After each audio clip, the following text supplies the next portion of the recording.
Welcome. This is the ELEET Review Podcast coming at you here today with another episode of our mini-sized review. This is our series here about mini-sized reviews on movies and shows and different things like that. Kind of the more things that are less popular, things that just aren't being as talked about, or things that just one host have seen and want to cover. So today I'm going to be covering the movie Cherry with Tom Holland in it. And before we get started, just make sure you like and subscribe and comment down below if you've seen the movie Cherry and let us know what you think about it. But yeah, I saw Cherry recently, saw about last week on Apple TV. I believe that's the only place it's at right now besides some theaters. And let's go and dive right into it. So, Cherry. I actually really liked it. I'm actually kind of in the minority here because most people I see, most reviews, really bash on this movie. And I'm not there. I'm really not there. I can understand a lot of people's concerns and problems with it. I could see how people can think those, but I don't agree with them. So kind of just addressing some things first off, this is a movie about PTSD. It's about war. It's about someone who gets hooked onto, opioids and drugs, and it's addressing those issues mostly. I heard people were like, this movie addresses so many different types of issues and stuff. I don't think so. I think it really just addresses PTSD. It addresses the toll of war can have, and it addresses drugs and how anxiety can kind of start this bad problem with drugs and prescription drugs and then becoming a drug addict. And that's really the messages I was seeing here. I didn't think they were trying to just pollute it with a bunch of different messages. I mostly understood it there, so...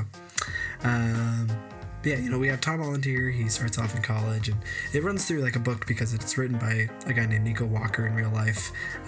He wrote it kind of about himself. It's semi-autobiographical, and it's about a war veteran who comes back and gets addicted to drugs.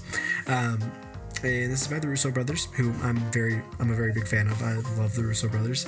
I love their work on Community, love their work on Arrested Development, love their work in the MCU, every single MCU project they've done. I love those movies.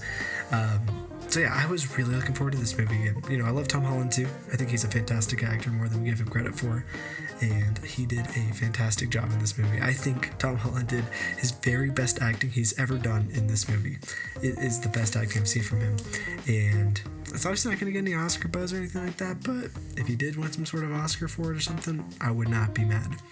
But yeah, anyway, it's a movie that is really dark, and it's a movie that hits very serious tones. And addressing another issue people had with it is there's some scenes and things in here that are just really dark and stylized in a way that almost don't feel like they're helping the story out per se. And I can see that because there's a lot of dark scenes in here, but I think this movie's really just trying to show you the harmful effect of becoming a drug addict can be. I think it's an endearing movie, really, when it comes down to it, because I think it's a message of being able to pick yourself up after falling down. And I think all of us have the ability to fall down very hard in our lives, such as Tom Holland's character here. Yet, there is redemption for us, and there is a way for us to pick ourselves up. That's what I think this movie is really about. And I feel like that's what the Russo Brothers were aiming for, and I don't think a lot of people got that message from this. I think a lot of people just saw a movie with all these different camera shots and all this stylized things and kind of all this music that's so dramatic and just all these weird scenes and stuff. But I think when you look at the true message of this movie, I think they all work fantastic. So yeah, what I think is really good about this is just that message there. I love that they're showing a message about PTSD and about anxiety, about getting on drugs, and the toll that can have on a person. And I love the dialogue in it a lot, actually. I think Tom Holland does great dialogue. I think that the script's solid. The music, I think, is amazing, actually. There's some times where the music's a little too dramatic, but besides that, it's a great soundtrack. I love the red colors they put into it, like when they're switching chapters. If you ever watch the movie, you'll notice what I'm talking about. And I love the locations, actually. They filmed this actually in Ohio, and if you look at the Russo Brothers, they filmed this actually where their high school was and where they filmed a lot of their own movies in the past, and it's really cool to see them go back to there and put the story into where they've grown up and stuff. I think the one problem I have with this movie is the girl. I forget her name, but it's the girl, like Tom Holland's love interest in it. I forget her name, but she does good acting, I think, but I just think she was written pretty terribly to have just kind of some weird lines that don't make a lot of sense. But obviously Tom kind of carries those back up and kind of carries the movie up. I think, we switch from different chapters. It kind of plays like a book, and I love the beginning ones. Like, I love when he's in college. I love when he goes to the war. It's kind of brutal. You see this brutal side of war and the toll it can have on a person just going to war. I mean, he's a medic, and he's still witnessing terrible, terrible things in war.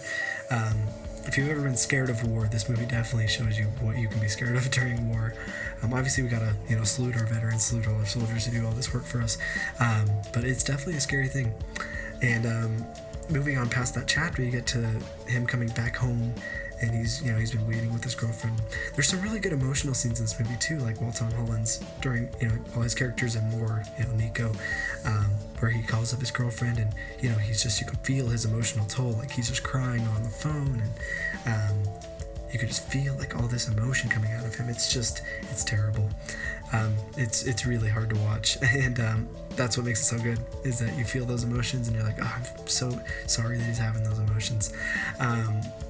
So that's where his acting's so good, and I think the writing's really good for him too. And then I think the hardest part for people to fathom in this movie is it's probably the PTSD part when he gets home. There's that little last chapter there where he gets home and him and his girlfriend end up getting addicted to drugs together. And I mean, very addicted. This isn't just like popping pills, drinking alcohol. This is like full on like heroin junkies, with needles, everything like that. It's terrible to watch. It's really hard to watch. I have a personal hard time watching people put needles into their arms and stuff like that, so it's really hard for me to watch. And you just see them go down and down and down, like we're to the point where they're having withdrawals and they need more money to sustain themselves, so he's robbing banks.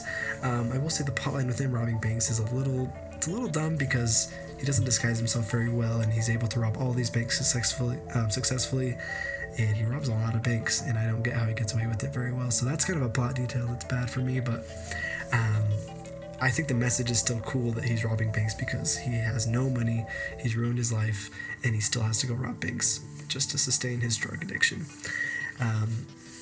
So yeah, that's kind of my general thoughts on the movie there. I can see why people think it's bad.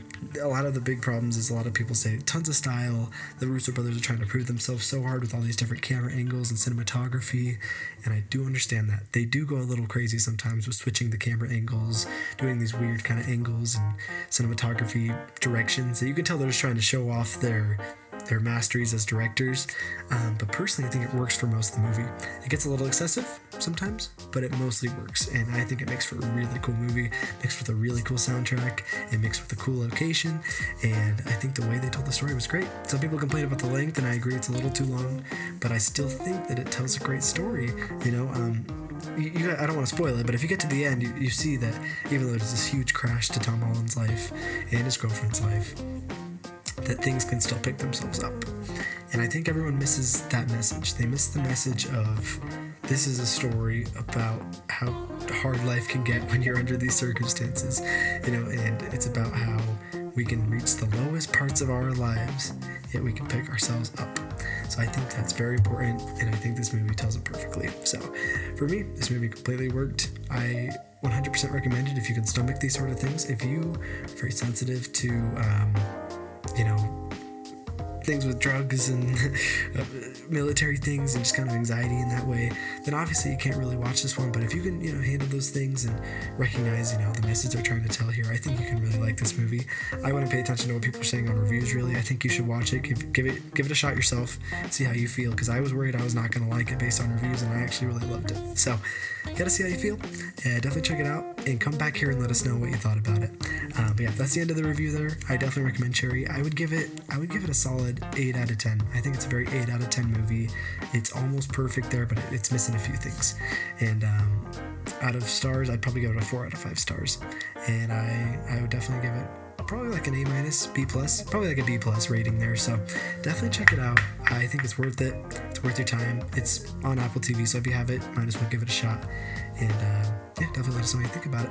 Anyway, this is the ELEET Review Podcast. We do have our Skywalker saga continuing. We'll be posting the Force Awakens review here, continuing our Skywalker saga there. It'll be posted this week. And then we are going to go and be posting Justice League Snyder Cut coming out Thursday. We'll be definitely posting some reviews on that. It's going to be very fun. Then we're going to definitely talk about Falcon and the Winter Soldier on Friday as well. So things are about to get crazy here. Lots of content. Definitely make sure you check out the channel. Check us out on Instagram at the ELEET Review Podcast. Remember to like and subscribe. Comment below what you thought of Cherry. And you guys have a great week.